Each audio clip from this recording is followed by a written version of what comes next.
sometimes I'm a little lost. I've been highlighting stuff. This stuff that I get, I don't know how to explain it. I think that happens a lot. I'll try my best with this Exodus verse. Give me a...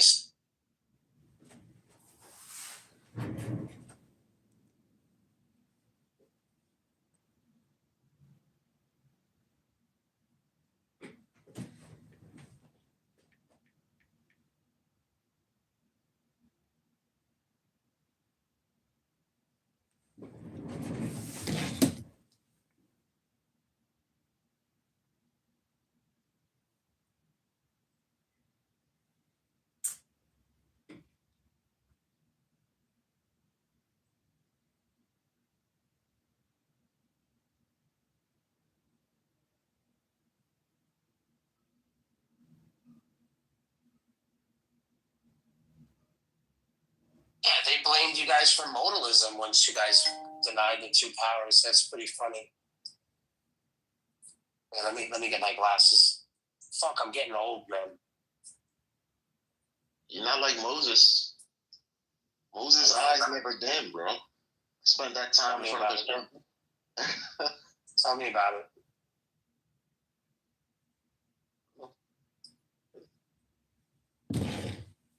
Fucking hot stuff, this man.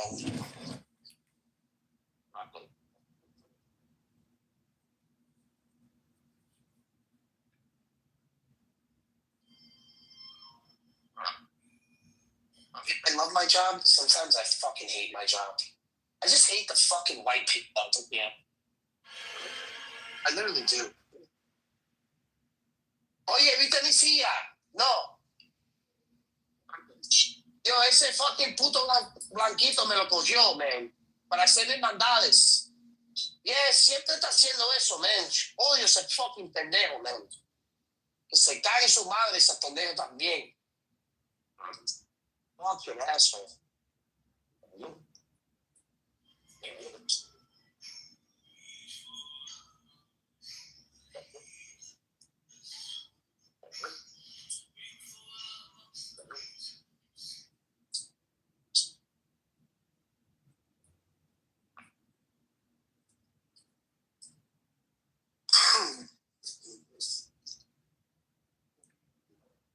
Zippy's bottom,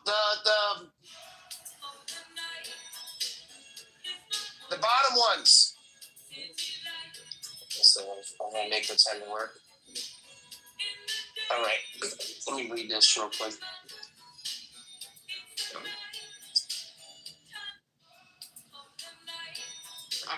This is from Borderlines. This is Borderlines. This is page 135, and it says, I am the Lord your God. This is Exodus 20, verse 2. Why it said, for this reason, at the sea, he appeared to them as the mighty hero doing battle, as it said, the Lord is a man of war. At Sinai, he appeared to them as an old man, full of mercy, and it said, they saw the God of Israel. This is Exodus 24:10, etc. And of that time, after they had been redeemed, what does it say? And like of the very heaven of clearness.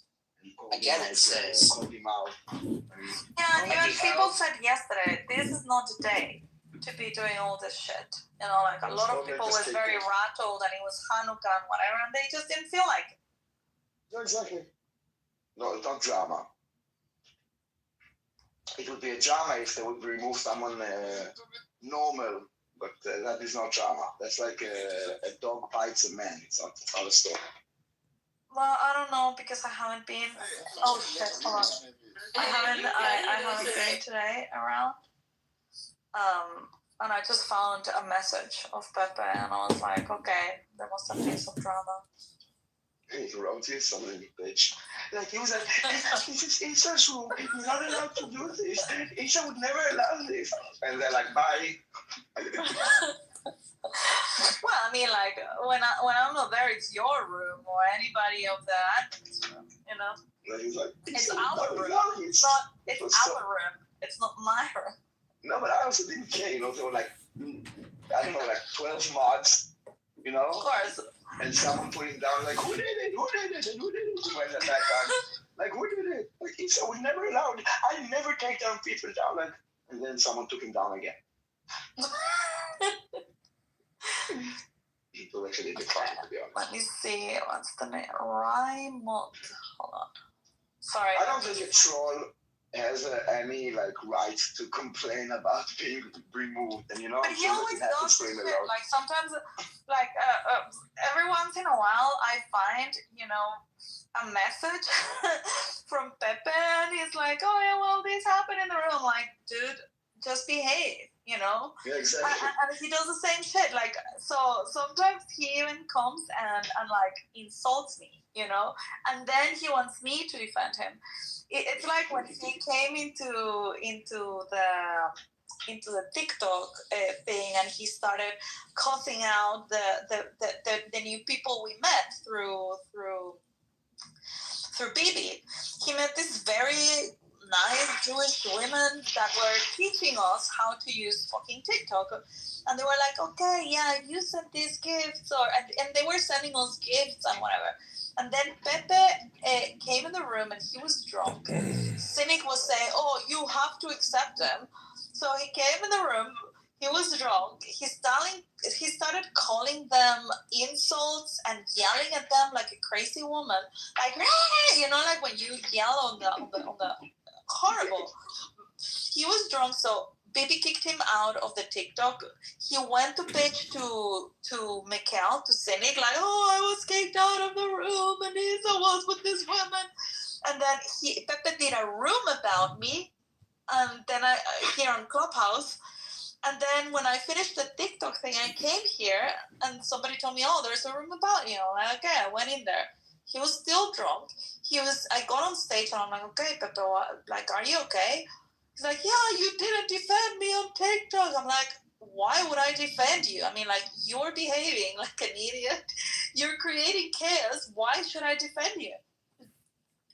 Like, you're coming there, like, making a fool of yourself, and then relating to us, like, linking yourself to us, like, they're gonna hate us too. Like, you're stupid. And yeah, it was like a whole drama. But he always does this thing. He's like, he likes to attack and create chaos first, and then he's like asking people to defend him. And it's like, well, I don't know. Like, you are an adult, You're an adult, you're 40 years old or older, I don't know how old he is. And it's like, you cannot expect people to not have a reaction against you when you're rattling them and then play the victim. It just can't. But anyway. Well, you didn't know that Pepe doesn't have a very high IQ, that he is like a former boxer and he's an alcoholic, and he, could possibly, anyways. Yeah. I don't know. Like, he just has sometimes this type of behavior, and when he realizes that he has fucked up and that people is not putting up with it, then he just wants people to defend him. He just becomes a liability, like, I like Pepe, I like him to be in rooms, when he's being a civil guy, but he is a liability because it's like, I cannot defend him all the time because then people, I don't know, like, it's just not, I don't know, it's like, it doesn't make much sense. By the way, what's his face? Music. I don't know where you got this data, but it's incorrect. What is it? The PTR? Let me check. Yeah, like it's like, for example, Russia with 400. Yeah, if or that's like true, Turkey. actually. No, Turkey has like a few thousands. Not yeah, a lot, Russia is it's about 500. I think it was in 2023 or something. Oh yeah, it says there. Figures estimated. I've seen it before. Yeah. Yeah, but for Turkey, for example, it's a few thousands, and here it says 500. Okay, and the United Kingdom in 2023, I don't think it was 12,000. It was more like 6,000. But I remember it was like tenfold of Russia.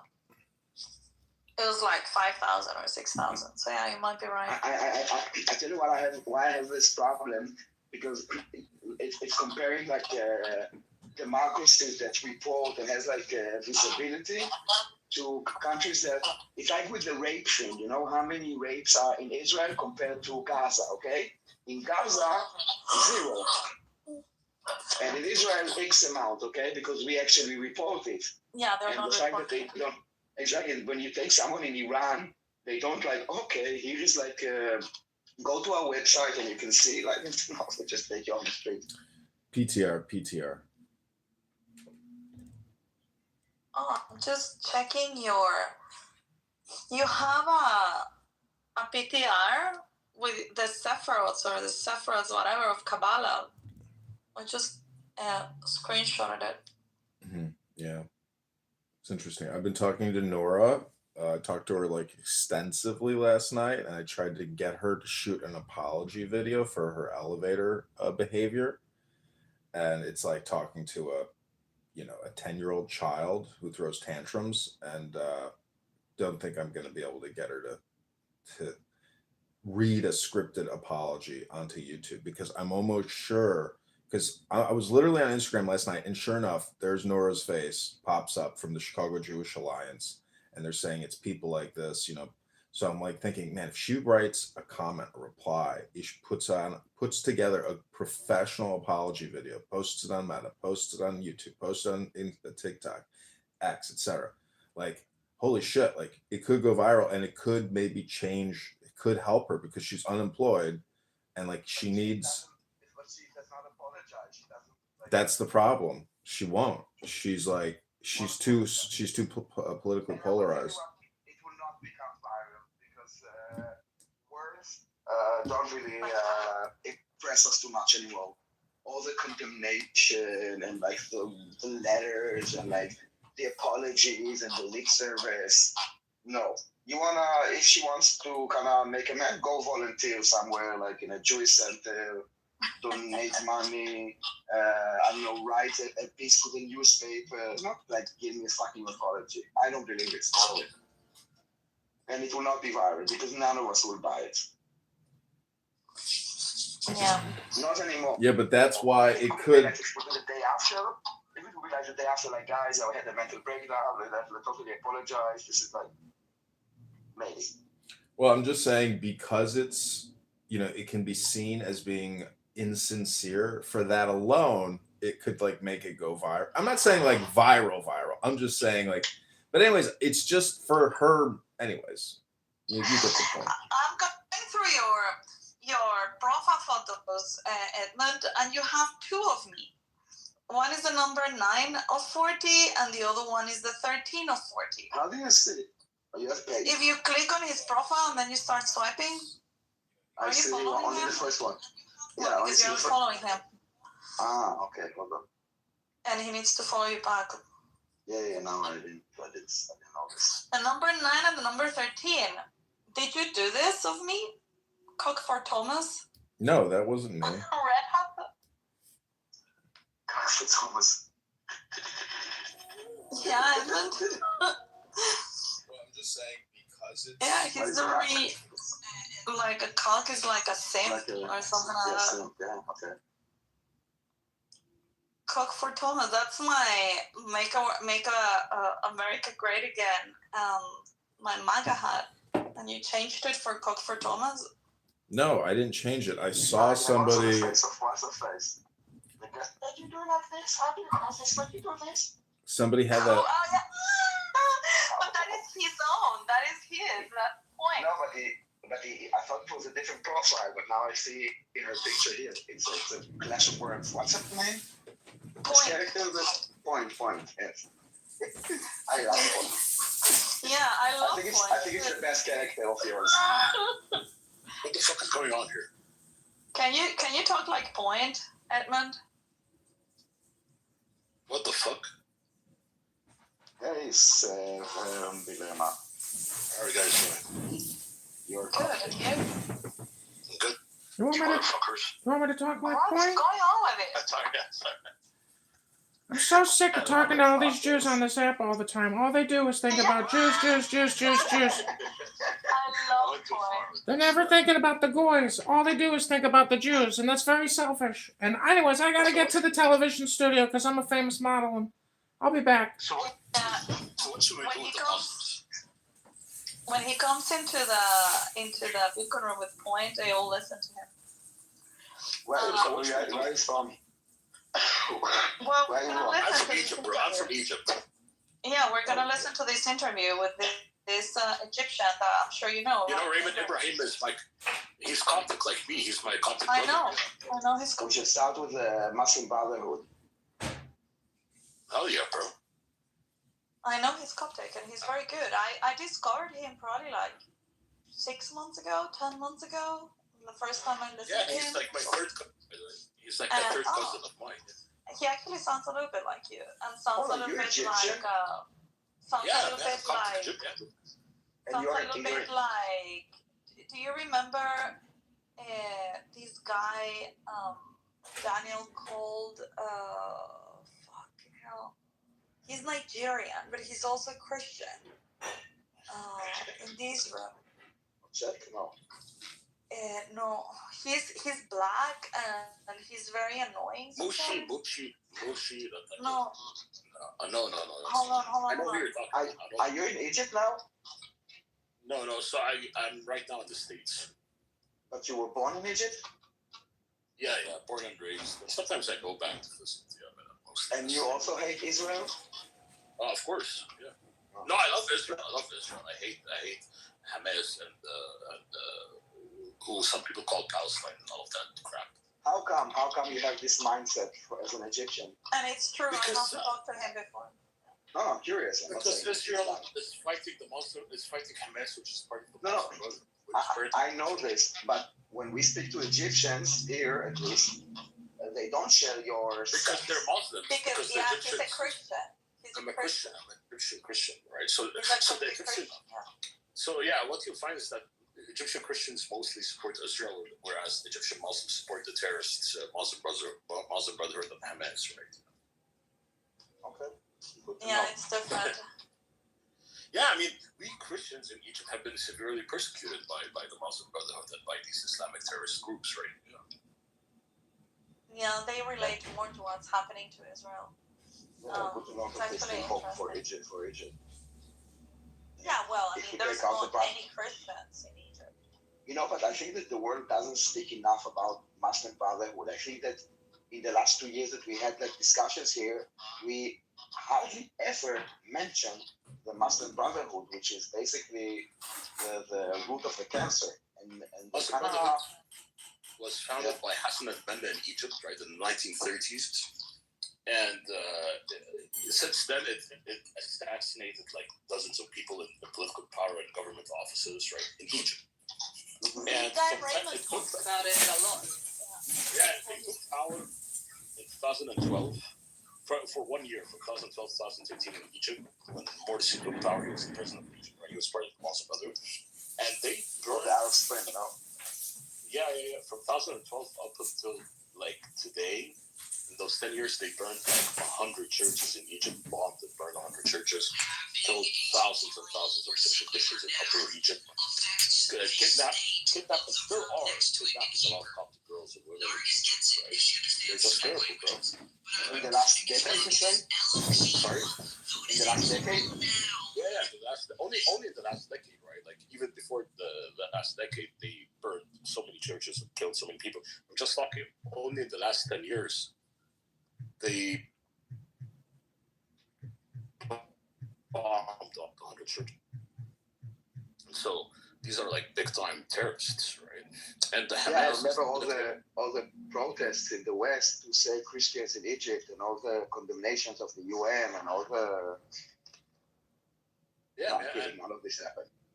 The Muslim Brotherhood is the seed, right, that brought forth all of these other terrorist groups like ISIS, Al-Qaeda. Yeah, that's what I'm saying. And no one is like, they're hardly mentioned. Yeah. Well, guess Tom who's Frank from Egypt, from the Muslim Brotherhood. Yeah. guess who's married to one of the members of Muslim Brotherhood? Alex Soros is married to Anthony Weiner's ex-wife, Noura, or what's her name? Abedin. What the fuck's her first name? Is it Noura Abedin? Abigail from the Young Turks. No, Alex Soros married Anthony Weiner's ex-wife, and her father is one of the founding members of Muslim Brotherhood. Yeah, man, they're terrible, bro. And Hamas is the branch of the Muslim Brotherhood. One of them. So you left Egypt at what age? 18. With your family, or they're still there? With my family, yeah. Your direct family, but you still have family there that is not your direct family, right? Correct. Or no? Yeah. Were you ever in Israel? Yeah. No, but I really want to go there. I want to visit there. Yeah. Well, that would make sense for Coptic, I think. Yeah, I mean, I want to visit the Holy Land. Also, I heard a lot of beautiful stuff about Israel, right? Like other, cities like Tel Aviv and stuff like that, where I want. Oh, you would love it. Yeah, it's a beautiful state. Israel is a beautiful country. I love it a lot, man. Yeah. Uh-huh. There's Plus, something there's the natural sites, just like the historic biblical sites, the general historic sites. And Tel Aviv. They're shocked because like all people are shocked to know that I'm an Egyptian that supports Israel. They don't understand I'm a Coptic Christian, and most Coptic Christians do support Israel, actually. Interesting. Why is there such? Is that just because of the Arabs and Islam that overran Egypt?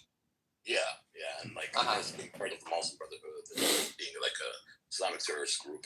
And Do they want their own kind of like Coptic state or something, or no? This is a very interesting point. In the past, so there was actually a movement called the Coptic Nationalist Movement, right? But it quickly got disseminated by the government, right? And they exiled anyone who was like a leader of that group, right? Okay, fine. Are there whispers of wanting one? There are whispers of it. So it's divided because for me, I used to say I want one, right? But now but actually I changed my mind. I say, no, I want all of Egypt because all of Egypt belongs to us, right? Because the people who You want the entire Egypt? You want like the whole Nile under Coptic control? Yeah, because it's our land. We're the original indigenous people of Egypt, right? They're the ones who came and conquered the 7th Street, right? Right.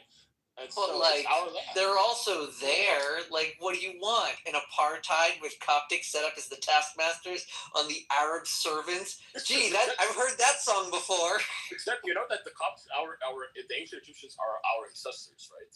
I know. You guys are related.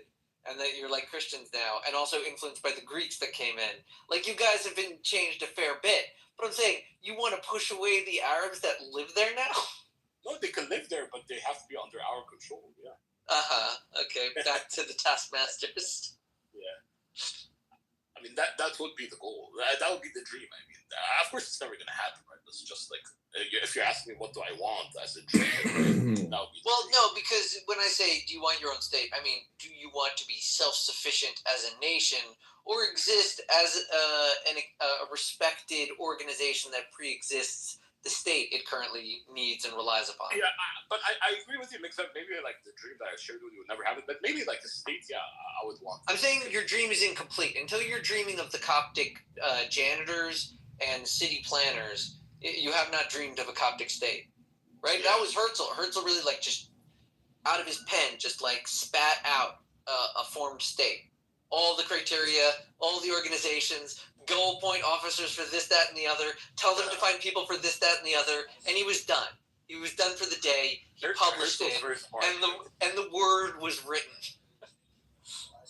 Yeah, I make like a lot of similarities between like how people say that Jews are very smart, which is true, right?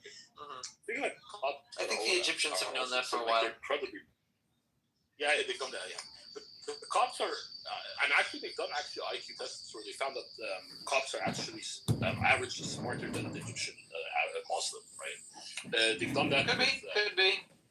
In general, are There's a fair argument to be made for communities that maintain their cultural identity. That if they have achieved a position of civilization, complex, developed civil organization, that they can just transfer that skill set into other environments. Those are portable skills, being civil.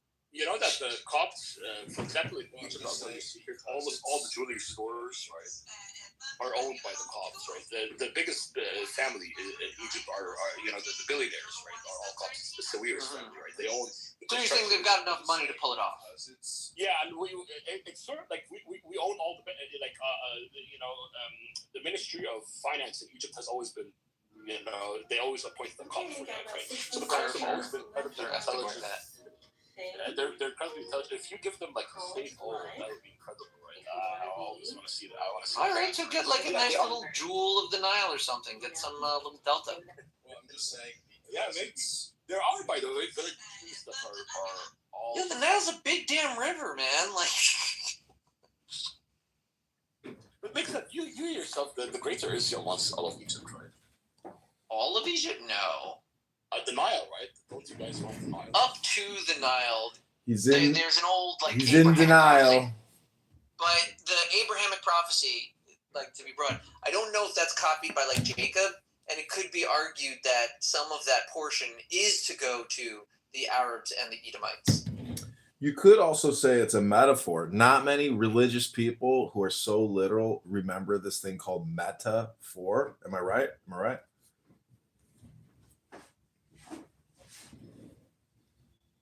Yeah, I think so. So I was just what I'm quoting saying is it. that Israel is kind of focused on that region for the 12 sons. I think the broader like messianic Abrahamic promise from the Euphrates to the Nile, that's more of like an Abraham Accords kind of thing. Like everyone having a federated model where they're on the same page, and Israel still gets to exist independently, like New York gets to exist independently among the United States of America. Yeah. So, like, I think in terms of the broader promises, that's the Abraham, so further back, and other beneficiaries. To me, that seems like a federation model, and Israel is a very specific, Jewish-focused recollection of the Abrahamic religion that they think is important. But they do think that there's a broader concept, and they'll, like, accept Abrahamic monotheism to some degree, but that they won't be, like, strictly under the kingdom of Israel. It's more like they'll bend in knee to the same God. Okay. Yeah. And Christianity and Islam, according to many, are like the beginning of the fulfillment of that. Yeah. We say that they're all like making mistakes in one way or another. Like, this one's idolatry, this one's following a false prophet. But like, they're trying to talk about the God of Abraham. If you ask anyone. Yeah, but I do hope for a Coptic state, though. I mean, you will see amazing stuff if that happens, right? But I don't doubt it. I'm kind of pro-states. I feel like any intentional organization of people that's like functional, effective, and good for the world should stick together long enough until it's a state. I'd say that for banks. I'd say that for religions. I'd say that for towns and cities and villages and rivers. But the thing is like, a lot of people will say like, because a lot of Copts, though, of course, they'll disagree with me when I say I want the Coptic state, because they'll say, no, we belong in Egypt. Egypt is our land, that type of thing. So yeah, you'll always have that going into the minds. Okay, so listen, if they have done well, and Egypt, the current structure of it, has been good to them, then they'll feel safe. Until, you never know when there's like a violent uprising and all of your wealth gets traded over to your enemies. It's just a question. I mean, like, it's a question of how well you're navigating and how deep your ties are with the existing sovereignty. Yeah, I guess I agree. And like you're right, any kind of move towards statehood could be a good call or the call for destruction. Case by case. Yeah, and to be honest, I now have to apologize so much to Isabel because you wanted to talk about Raymond Ibrahim and play the recording, and we went on a very big tangent, Ethan, and so I greatly apologize for that. Oh, it's okay. Don't worry. Actually, I just watched this interview yesterday, and I wanted to watch it again because I thought it was extremely interesting. But I was kind of like falling asleep while I was watching it, and I wanted to play it again. And I mean, like, yeah, like whoever wants to listen to it, because it's like this guy is super interesting. He has done so much research and studies, on Islam, and he has written a few books that explain like the whole evolution of Islam. And I have never been able to. I mean, he's the person that I have found that really puts things into perspective. He really understands the behaviors. He really understands the history, the eschatology, the spiritual component. He really is able to dissect in detail what is happening right now in the US, and kind of like the relationship between like Jews and Christians and Islam. And I think it's worth having a listen to this guy, because he's, I don't know, I think that the way that I try to always, let's say, explain what I think about Islam is the way that this guy puts it out.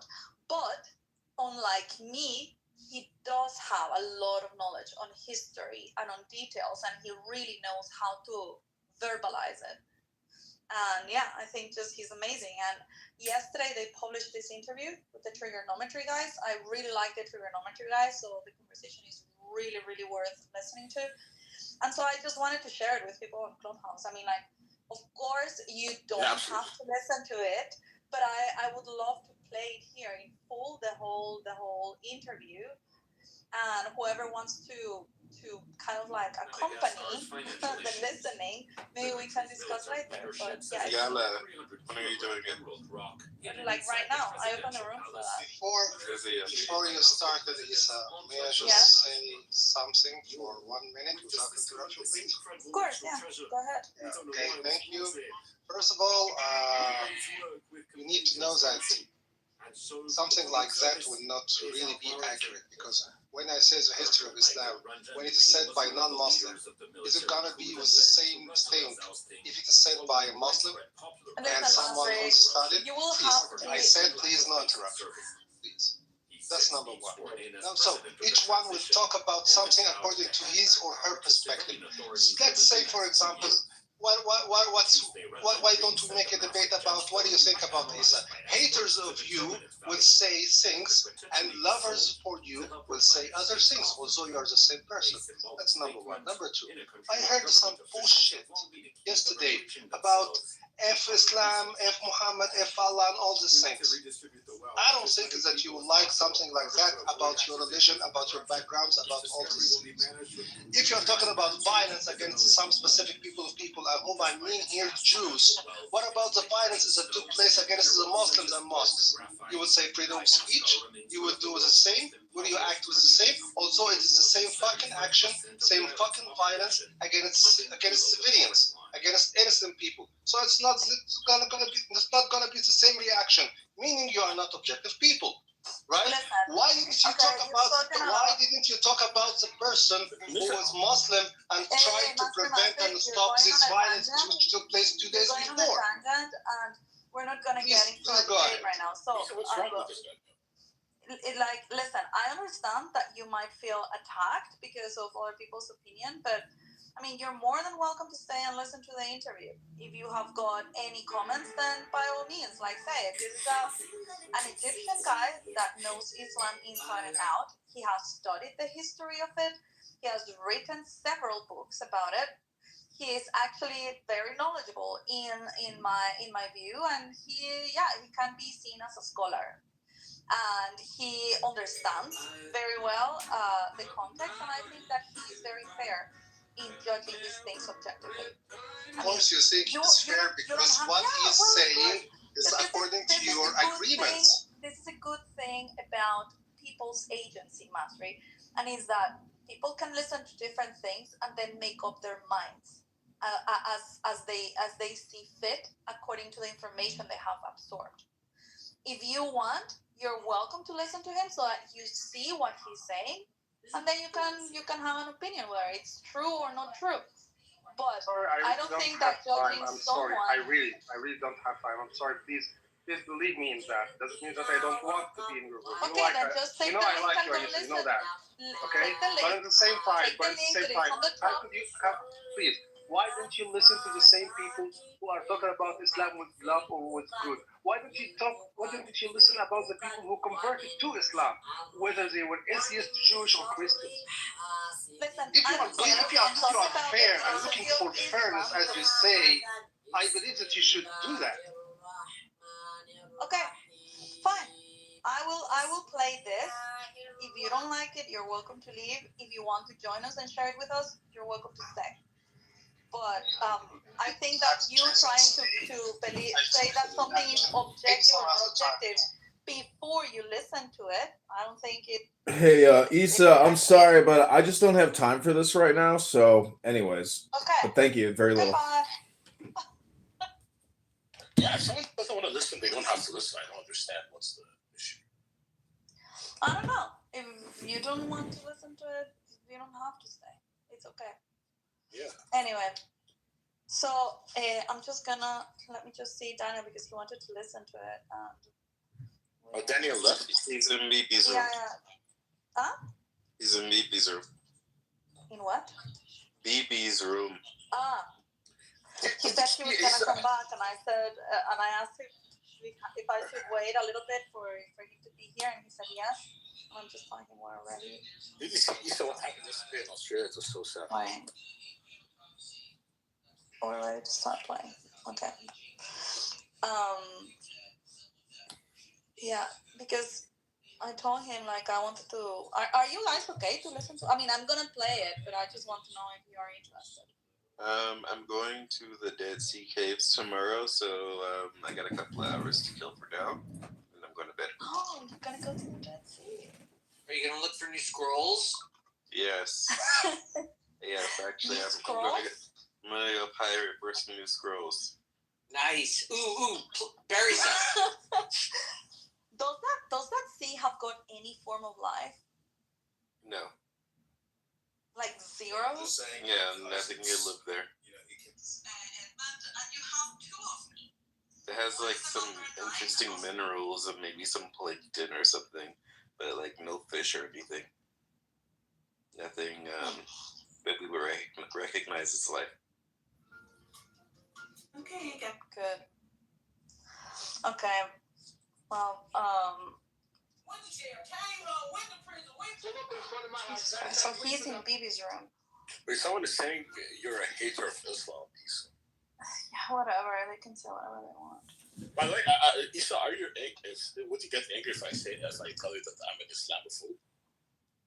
I don't care. You can hate whoever you want to hate. I don't hate Muslims, but I hate Islam. Yeah, well, I have a similar position. I think that Islam is a very toxic ideology.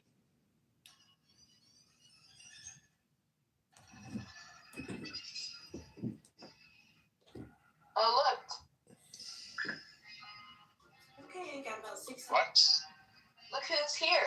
Hello? Who's here? Your favorite. Oh, here we go. I've been trying to get Nora to create an apology video. What do you think, Diego? I think it's a great move on her behalf. I told her deny. Well, that's because you've never probably apologized for anything. Here we go. I really feel that the best thing that could have happened is when I cut my face, that instead of it cutting my face, that it cut my neck and I died. That would have been the best course of action. Well, how can you ever hope to achieve anything if your life is what is this, retards in fucking outer space or something? Is this fucking retards in outer space? I think we finally hit the peak of retardation here. Retards in outer space. Anyways, Nora, you're going to do what you want to do. I'm giving you really good career moves, personal life moves, because like you have to resuscitate your character. Like your reputation has been demolished. And this isn't just projection. This is like strategic communication consulting. I'm telling you, like I live stream myself 100 hours a week. All communication is hypnosis. And if you put out a sincere apology video, even if it comes off as fake because you're reading from a script, the effect in the brain of the recipients is still the same. So don't discount my advice. I think Diego will agree with me if he heard my arguments. And Diego, we spent over 2 hours yesterday talking about this. So I'm kind of burned out. You're a Jewish attorney and manager. Exactly. Because Diego, at the end of the day, you would like Princessia to have a job, right? Working downtown, making a living, having a car, having a social life, going out on dates on a Friday night. I mean, I want her to go on a date on a Friday night. you don't want her to be social? What are you talking about? You want her to sit here and listen to you playing fucking Star Wars? The fuck? Listening to him playing Star Wars is more, I find, better for my soul. It's because your soul's retarded and you have a retarded space cowboy here. Listen, I'm the only Diego. You know that the reason I'm sad that my face got cut open is because I don't want you to see my face like that. It's not about me. Like, I'm.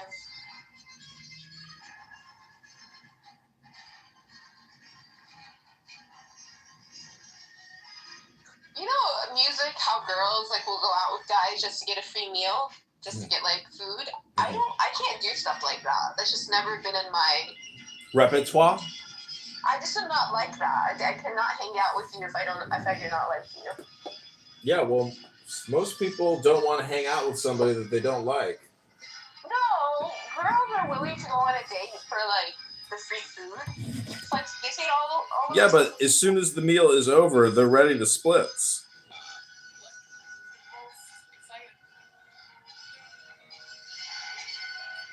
I've had divorced women tell me that they want to sleep with me, but go out with other guys for the free food. And how do you feel about that? Diego, Well, that they're looking, yeah. You got to stop the copyrighted music here. You're going to kill my live stream. It's so true. It will like recognize it. That's hilarious. That's a great way to get him not to live stream. Yeah, that's what the Bitcoin room does. They try to play background music to prevent me from streaming their room. So they want your lovemaking, but they want other men's money? Is that what it is? Yeah, that's what it is. But they care less about the lovemaking as opposed to the money. They don't really. The lovemaking is like inconsequential to the bird in the nest. The bird in the nest just wants to get fed and but Diego cook the eggs. He's had women say that they want him to sleep. They want him to sleep with them, but want other men to pay for their meals. He just said that. Did you not hear him? Oh, I thought it was the opposite. My bad. Isn't that what he said?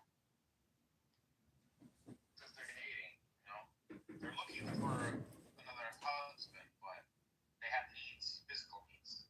Mm-hmm. Yeah, I heard But it. anyway, so John, I don't know that we should be considering doing an apology. I don't know if women. I don't think women masturbate. Good one, anyway. It's an experiment. Nora, if she puts out a very sincere apology video, everybody's going to criticize it saying it's fake. So it'll be like a viral video, especially with people here on this app. They will fucking hate hearing Nora issue a sincere apology. Not hate, but they will distrust it. So it's an experiment.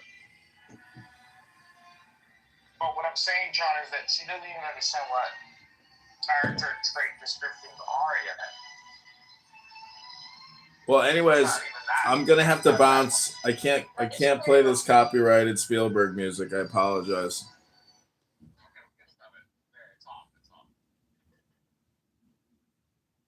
how loved you are? He turned it off just for you, just so you can stay in it. Well, that's because he's a co-producer over here, you know?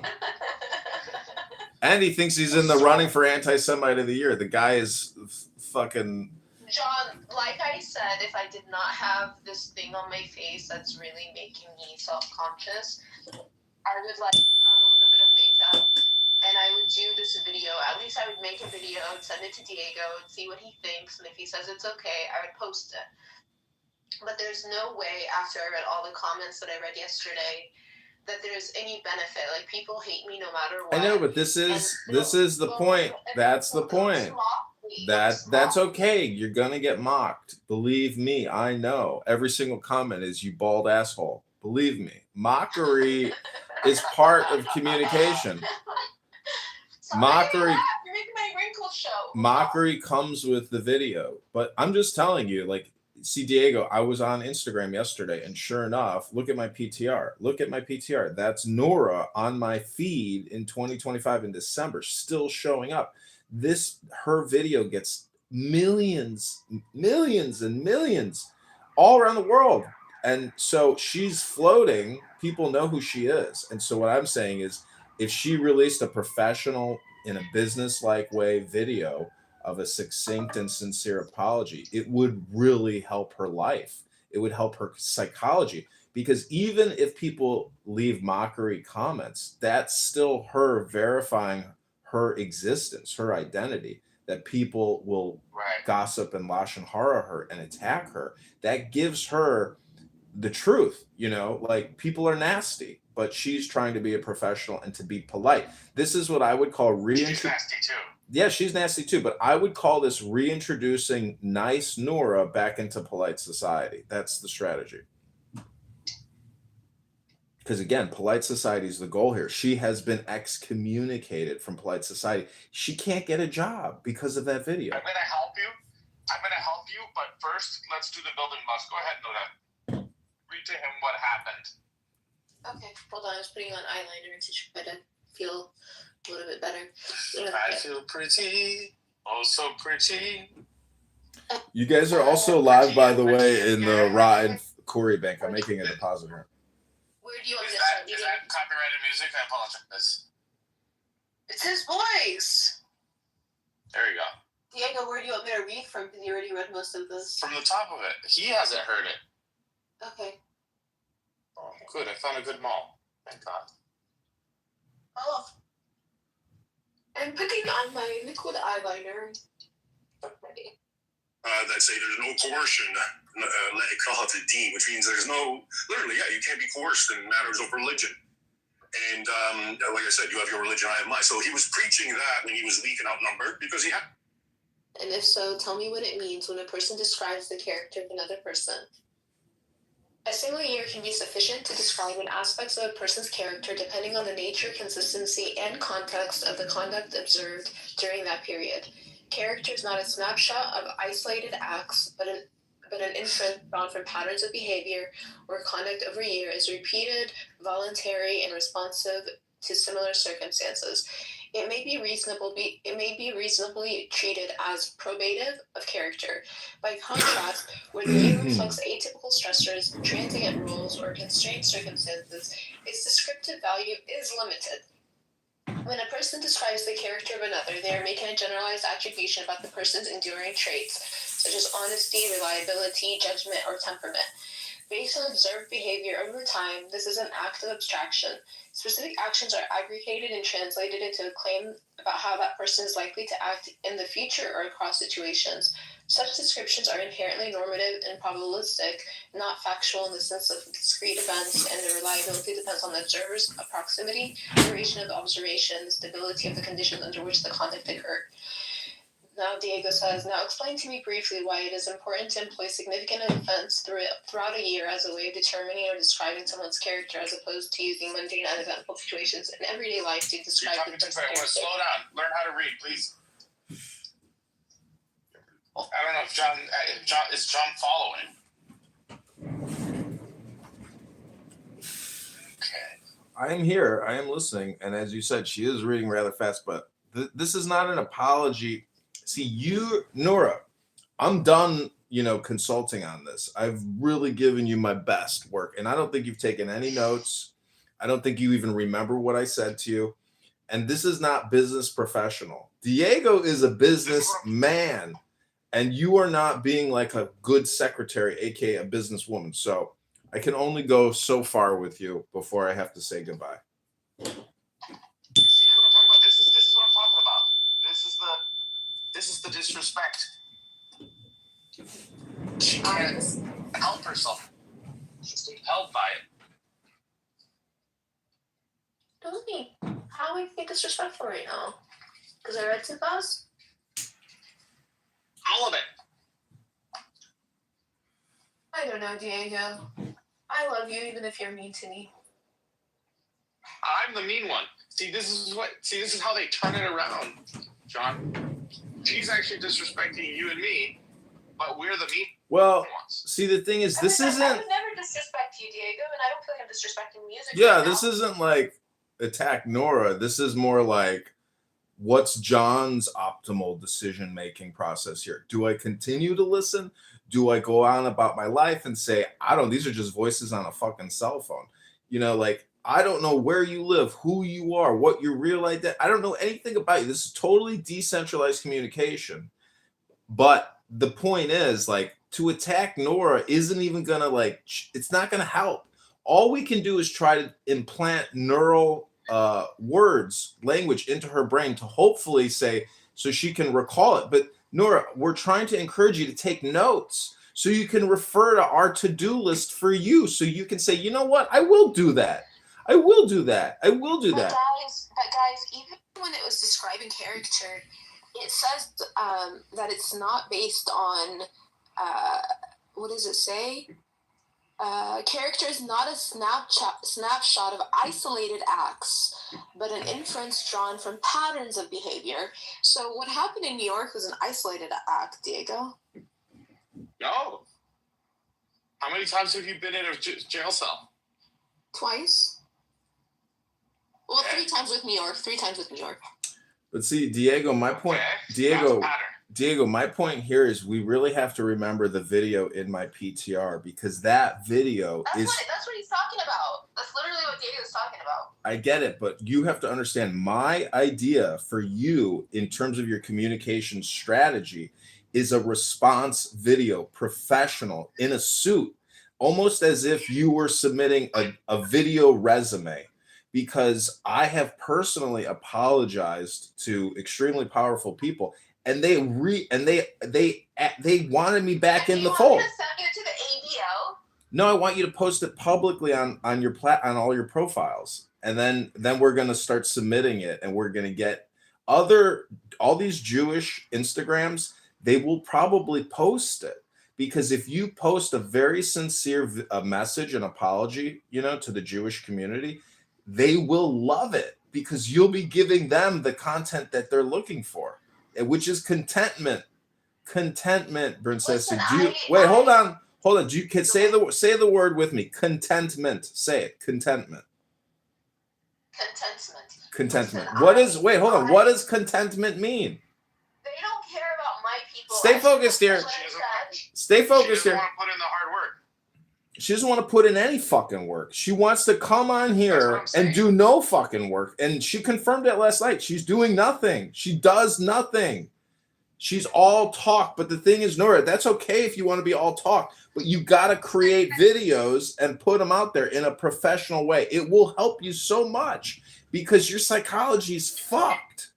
Your psychology is fucked, Nora. You are codependent on some fucking black and white photo of some Spanish telenovela movie star. Some guy who's already got. Jesus, Diego, Diego, you gotta get this girl to basically send you book reports. Otherwise, you're wasting her time. You're not her real boss. She's your fucking boss. Good Lord. I can't help my quote attachment to Diego.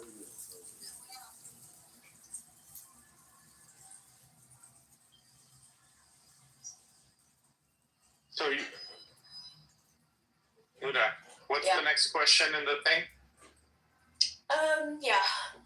It was, now explain to me briefly why it is important to employ significant events throughout a year as a way of determining or describing someone's character, as opposed to using mundane, uneventful situations in everyday life to describe that person's character. Significant events are probative of character because they impose choice, pressure, and consequence. They require the individual to act when preferences conflict, costs are real, and outcomes matter. Conduct in such circumstances reveals priorities, judgment, and values with greater clarity than routine behavior, which is often habitual, constrained, or socially scripted. Mundane, uneventful situations tend to reflect compliance with norms rather than character. They offer limited insight because little is at stake and deviation is neither tested nor necessary. By contrast, significant events concentrate decision-making and expose how a person responds to risk, adversity, responsibility, or opportunity. For that reason, they provide a more reliable basis for drawing character inferences than ordinary low-stakes daily conduct. When speaking about someone's character, and this is now Diego asking, when speaking about someone's character and trying to develop a picture of that person's character, why is it not appropriate to discuss their personal beliefs, but rather rely on factual events that cannot be documented? GPT says, personal beliefs are not an appropriate basis for describing character because they are internal, unverifiable, and often disconnected from conduct. Beliefs may be aspirational, situational, or rhetorical, and they do not reliably predict how a person will act when faced with real consequences or choices. As such, they provide no objective anchor for assessing character. Factual events, by contrast, are observable, documentable, and capable of independent verification. They reflect how a person actually exercised judgment, assumed responsibility, or responded to obligation.